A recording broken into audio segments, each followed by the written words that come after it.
उड़ीसा के गांव में जब इच्छाधारी नागिन ने दिया एक बच्चे को जन्म, परंतु गांव वालों की इस गलती पर इच्छाधारी नागिन ने जो किया देखकर गांव वालों के पैरों तले जमीन खिसक गई।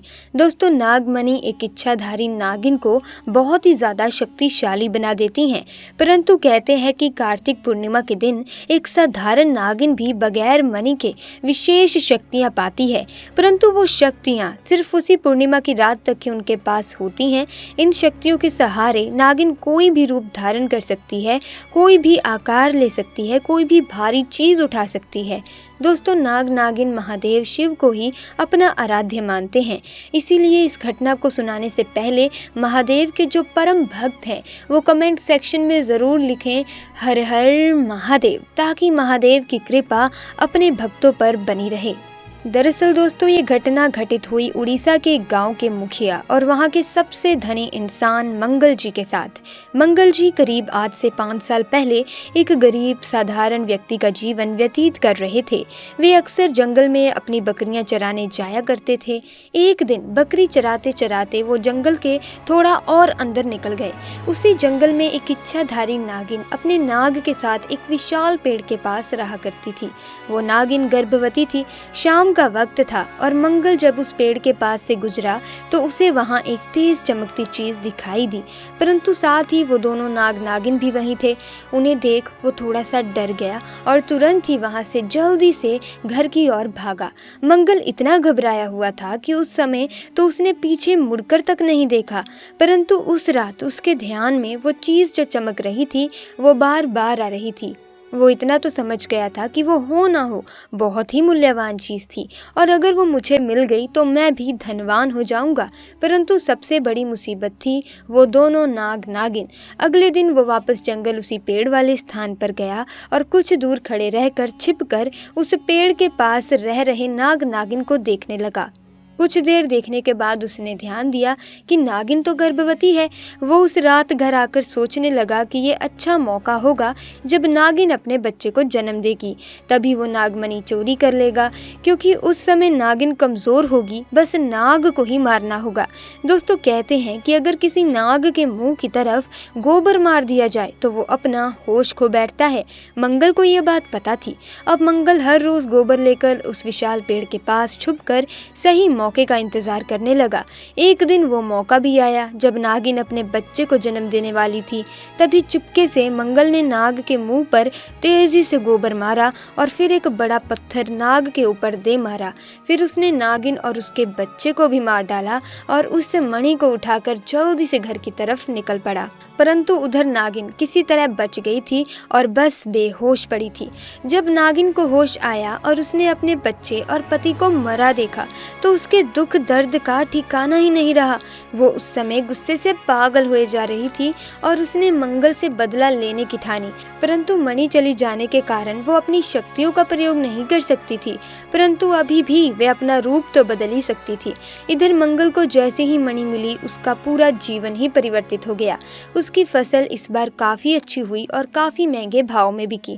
उसकी तो जैसे लॉटरी लग गई हो, क्योंकि जो भी वो धंधा कर रहा था उसे हर जगह से लाभ मिल रहा था और मंगल को पता था कि ये सब उस चमत्कारी नागमणि का ही कमाल है। गांव में हर जगह उसका नाम था।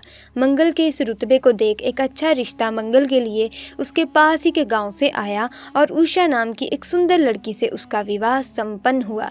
उषा अपने पति मंगल को बहुत प्यार करती थी और बहुत इज्जत देती थी। दोनों एक दूसरे का कदम कदम पर साथ निभाते। उनकी जोड़ी गांव में मिसाल बन चुकी थी। उधर नागिन भी एक पुरुष का रूप धारण कर राहुल नाम से मंगल के यहाँ उसका मुंशी बन गया और मंगल का विश्वास जीतने लगा। मंगल भी राहुल के व्यवहार और वफादारी को देख उसे अपना भाई समान ही मानने लगा। एक दिन उषा अपने पति मंगल के पास आती है और बताती है कि तुम पिता बनने वाले हो, मैं गर्भवती हूँ। ये सुन मंगल की खुशी का ठिकाना नहीं रहा। उस दिन वे खुद अपने मुंशी राहुल के पास गया और बोला कि देखो राहुल, मेरा कोई भाई नहीं है, परंतु जब से से तुम्हारा साथ मिला है तुम मेरे सगे भाई से भी कहीं अधिक बन चुके हो। आज मैं बहुत खुश हूँ, इसीलिए आज मैं अपनी पत्नी और तुम्हें एक खास जगह ले जाना चाहता हूँ, क्योंकि मेरा इस दुनिया में तुम लोगों के सिवाय कोई नहीं है। और वो अपनी पत्नी और राहुल को कार में बिठाकर गांव के एक कोने में ले जाकर कार एक छोटी सी कुटिया के सामने रोकता है और बताता है कि जब वह छोटा था तब इसी कुटिया में उसकी माँ की जान उसे जन्म देते ही चली गई थी। उसके पिता तो पहले ही गुजर चुके थे। तब एक बूढ़े बाबा ने उसकी माँ को वहीं दफना दिया था और मंगल को उसी बूढ़े बाबा ने पाला था।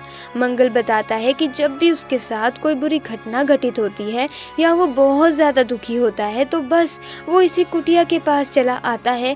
यहाँ उसे एक अनोखे सुकून का एहसास होता है। मंगल आगे बताता है कि आज तुम दोनों को मैं इसीलिए यहाँ लाया हूँ क्योंकि तुम दोनों अब मेरी जिंदगी का अहम हिस्सा बन चुके हो। दोस्तों, ये सुन सभी की आंखों में पानी भर आता है। कुछ देर रुकने के बाद जब वे वापस पहाड़ी से होते हुए घर को जाते हैं तो अचानक उनकी गाड़ी पहाड़ी पर एक बड़े पत्थर से टकराती है और गाड़ी को जोर का झटका लगता है, जिसके कारण मंगल तो कार में ही फंसा रहता है, परंतु उसकी पत्नी उषा पहाड़ी से नीचे गिर एक पेड़ पर अटक जाती है और उस पेड़ के ठीक नीचे बहुत गहरी खाई थी। दोस्तों, वो रात कार्तिक पूर्णिमा की ही थी। राहुल अपनी शक्तियां पाकर पुनः नागिन रूप धारण कर लेता है। मंगल राहुल को देखकर चौंक जाता है क्योंकि राहुल अब नागिन में पुनः बदल चुका था।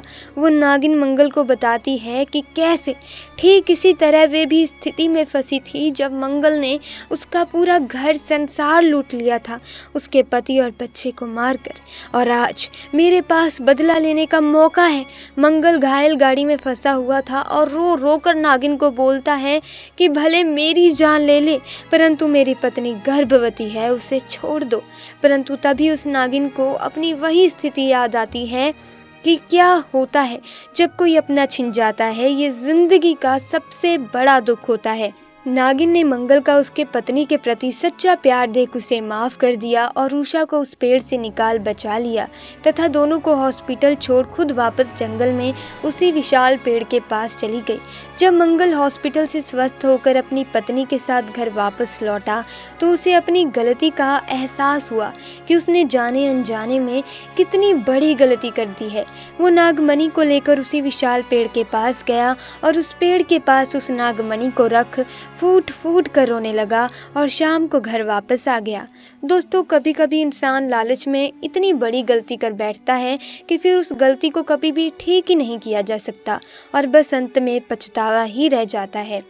तो दोस्तों, आप भी कभी भी कोई भी जीव जंतु को किसी भी प्रकार का किसी लालच में आकर या फिर किसी भी कारण से उन्हें नुकसान बिल्कुल ना पहुंचाएं, क्योंकि हमारी एक छोटी सी गलती का अंजाम हमें बहुत ही बड़े रूप में भुगतना पड़ सकता है और हो सकता है कि इसमें हमारी जान भी जा सकती है।